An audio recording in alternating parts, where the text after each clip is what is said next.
El nieto de Abraham, José, se convirtió en un hombre de gran responsabilidad en Egipto.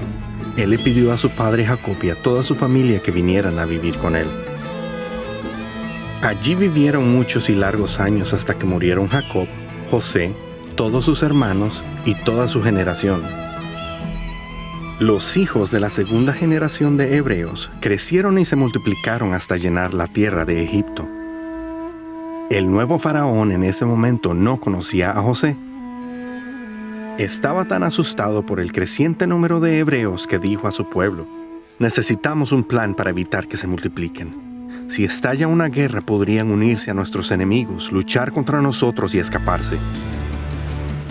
Entonces los egipcios esclavizaron a los hijos de Abraham y los oprimieron con trabajos forzados. Pero mientras más los oprimían y peor eran tratados, más se multiplicaban.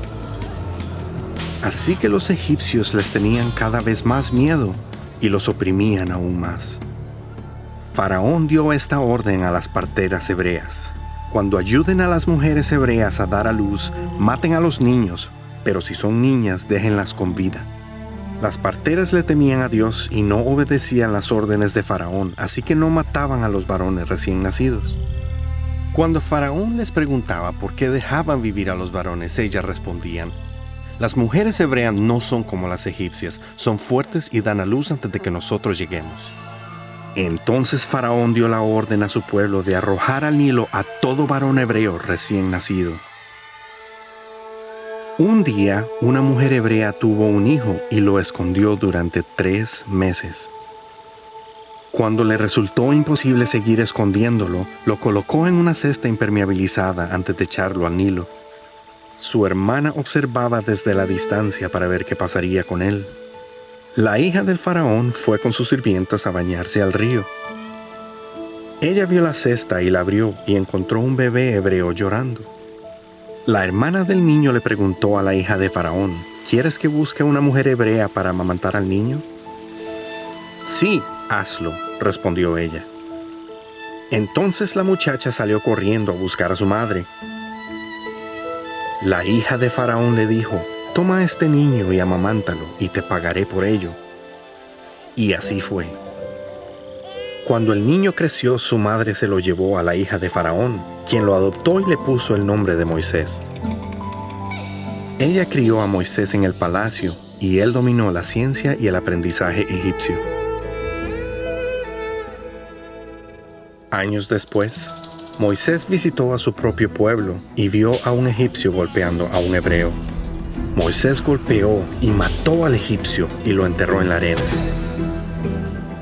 Al día siguiente encontró a 2 hebreos peleando. Entonces le preguntó a uno de ellos: ¿por qué golpeas a tu compañero hebreo? El hombre contestó: ¿quién te nombró como juez sobre nosotros? ¿Quieres matarme como mataste al egipcio ayer? El miedo se apoderó de Moisés cuando se dio cuenta que la noticia ya era conocida. Cuando Faraón se enteró, intentó matar a Moisés, pero él huyó a la tierra de Madián.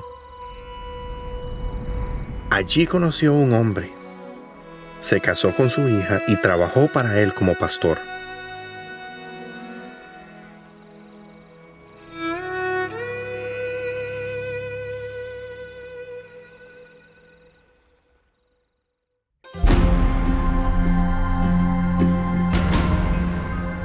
¿Por qué la madre de Moisés, su hermana y las parteras arriesgaron sus vidas al desobedecer las órdenes de Faraón?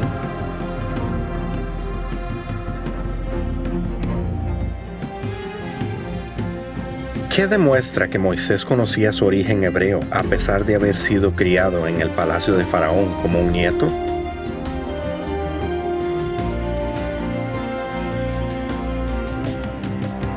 Un solo acontecimiento le cambió la vida de Moisés para siempre.